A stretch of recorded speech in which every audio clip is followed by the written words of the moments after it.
this simulation is not confined to this level that we call the human world. But there are other levels of it which we call the spirit world. And what if, when people leave the body, if they are not at a state of awareness, what the Eastern religions would call enlightenment, to be vibrating to a frequency which comes from your perceptional state, to get out of the frequency bubble that this simulation is on all its different levels. Well, how about you just go back into the cycle and you keep recycling, not actually onto a billionth of a pinhead, but from one, although it just appears like that, but you're actually reincarnating from other levels of the simulation into this level of the simulation, and it just goes on and on and on. And what if, just as people are bewildered by what the hell this world is and what's happening, that when you leave the body, if you've not reached a certain level of awareness of what the hell's going on, then you're bewildered in another way, and you believe, just as you believe you're here for this reason, that reason, or you're here to learn lessons or whatever you believe, outside of this, still in the simulation, you believe that you have to keep coming back here to learn lessons to get out of the cycle. And it was interesting to me that when you look at ancient cultures, cultural beliefs, they do believe in this cycler movement in and out of this reality. And there's a very old esoteric concept of what they call the ring pass knot. The ring pass knot is perceived to be a limit, symbolize it as the outer rim of a bubble, that if you're not in a certain vibrational state, i.e. state of awareness, which is why they relate enlightenment to getting out of here, then you can't get through the ring pass knot. Other religious beliefs talk about the Ouroboros, which is the snake eating its own tail, which is symbolic of this limit, this ring pass knot. And so it becomes clear to me that the trap is much bigger than just the manipulation of this reality that we call the human world. It goes beyond that, well beyond that. So you come into this world to learn lessons, but what happens? You suffer from emotional and mental traumas and challenges. It pulls you into depression, into anxiety, into fear, the four-letter word that controls the world and in fact actually controls the simulation in all its forms.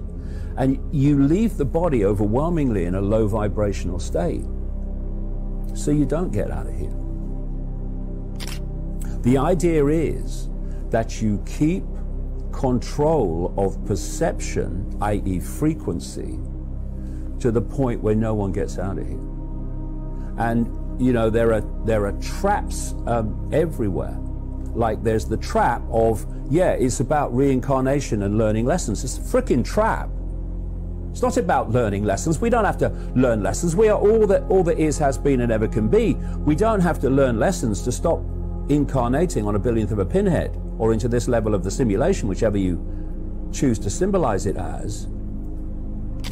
We can reach our own state of enlightenment just by the realization of who we are. And if you look at when you come into this reality, the human world, what are they telling you from cradle to grave to self-identify yourself with? The body and the labels of a human life. They're saying you are a man, you are a woman, you are something in between, you are this sexuality, you are that race, you are this religion, you are that income bracket. All these labels, that's who you are. And if you perceive yourself in those incredibly limited terms, because they're not who we are, they are experiences that who we are, consciousness is briefly having in a human life. But if you self-identify with those labels, you're self-identifying with limitation. When you self-identify with limitation, your sense of limitation becomes expressed vibrationally in a low vibrational state. Which means when you leave this reality, this human reality, you're in a vibrational state that stays in the cycle, round and round and round it goes.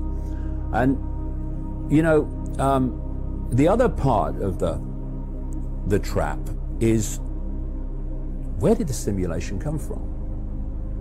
And I've been writing about this for quite a while. As Rich Terrell at NASA said, if this simulation, which he believes it is, who the hell created it? And this brings us to that question, why can't we see that which is manipulating us in a non-human form, as I say it is? Well, because we can only see this tiny narrow band of frequency called visible light, and the force that is manipulating human society, controlling the simulation, actually created the simulation to enslave us by enslaving our perception. It's what the simulation is, enslavement of perception, is operating outside the band of frequency that we can see.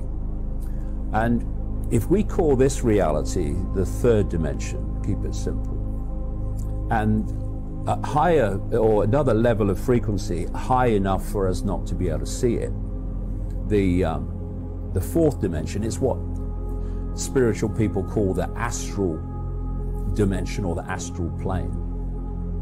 When people talk about astral traveling, it's actually traveling with the mind, because the fourth dimension, the astral dimension, is the dimension of mind. And it's from there that this reality is manipulated, controlled, and orchestrated from. You know, you talk to people about other dimensions, even if they accept that that's real, they perceive other dimensions to be way out there. Oh my God, they're way out there, these other dimensions. Well, some of them are.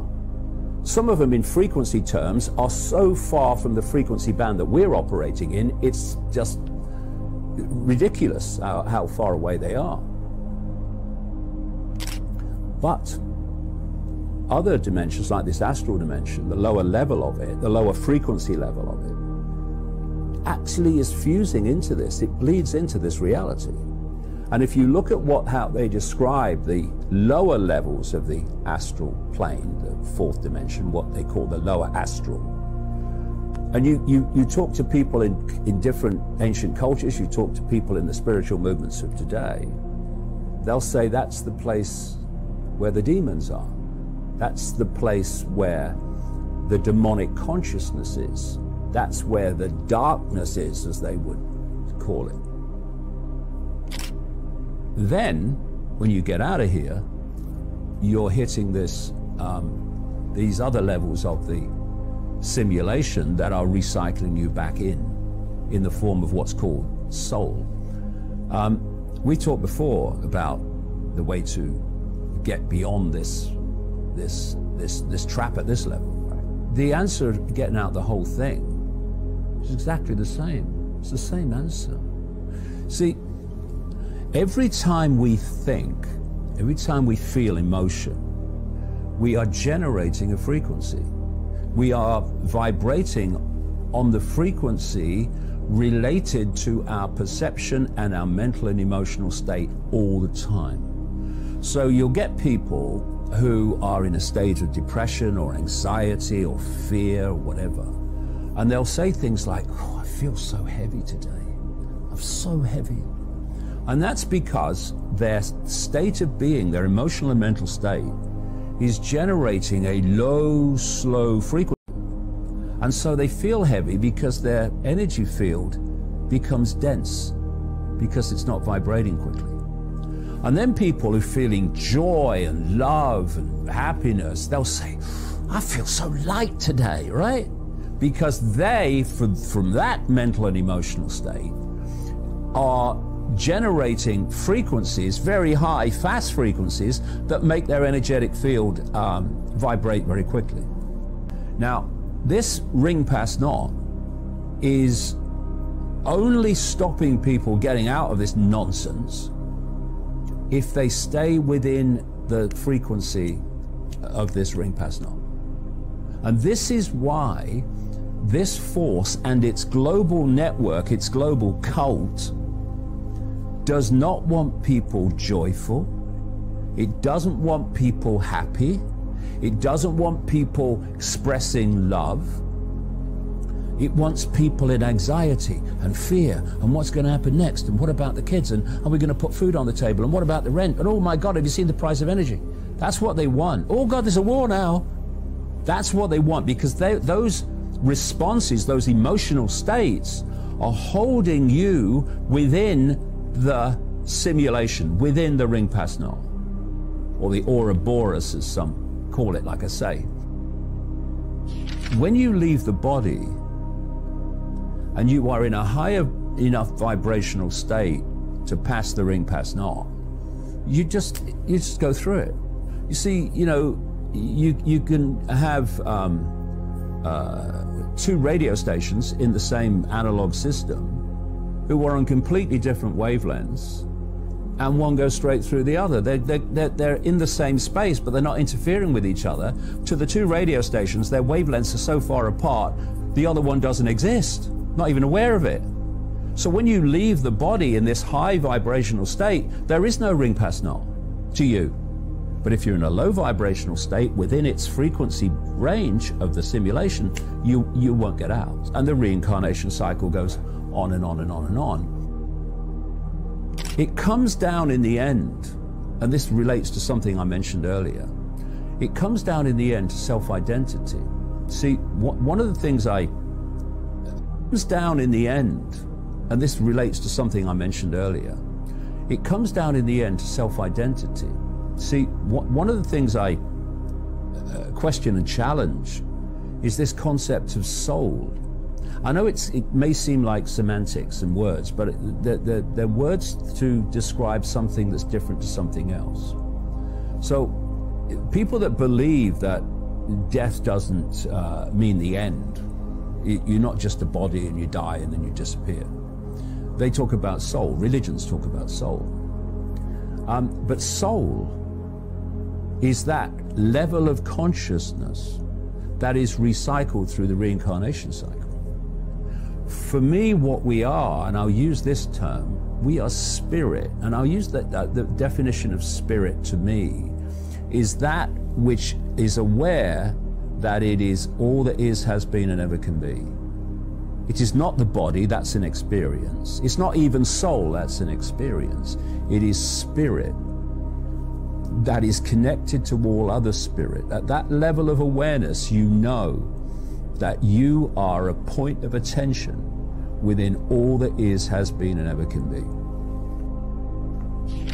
That level of awareness, that level of self-identity, means that you are vibrating at such a level that this simulation can't hold you. If you define yourself as soul, which is, again, still part of separation, because that's the whole point of the simulation. It's to isolate consciousness in the simulation from its spirit outside the simulation. It's isolating, separating the two. So within the simulation is all that people can perceive, and therefore they're trying to get a fix on who they are, where they are from within the simulation. And it's all about separation. So, just as a quick aside, if you wanted to give people consciousness in this reality, for instance, a sense of apartness, a sense of separation, a sense of aloneness, a sense of powerlessness, would you create a simulation where there were multiple worlds peopled by other races, other species, other forms of intelligence, where you had this interaction to learn more and expand. Would you do that if you wanted people in this sense of isolation and separation and aloneness? No, no. You'd say, gonna create a simulation where there seems to be no other life.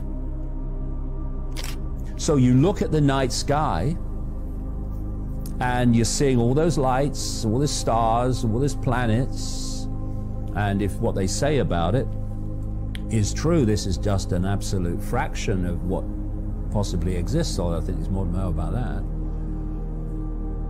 You would get people in your simulated reality to think that despite all those lights, there's nothing out there. There's no other life. Because that gives you a sense of aloneness, of apartness, of separation. We live in a lifeless universe, and there is no other life but us. I mean, that's the ultimate separation, isn't it? Then humans would be a very different species. They'd be very much more aware, very much more knowledgeable, very much more understanding of where they are and who they are and what's going on. So, press enter, lifeless universe. It's all a simulation. Look into the night sky, you're looking at a holographic, that's why it looks so 3D and solid, a holographic simulation.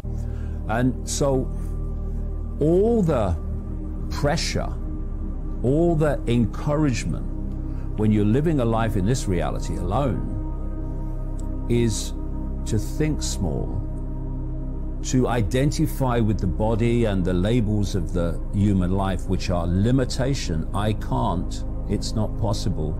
I'm just little me, what power do I have? And in doing so, you hold people in the simulation. On and on and on and on. And you break it by realizing the true nature of who we are. We're not the body. We're not even the mind. We're not even the soul, ultimately. We are the spirit.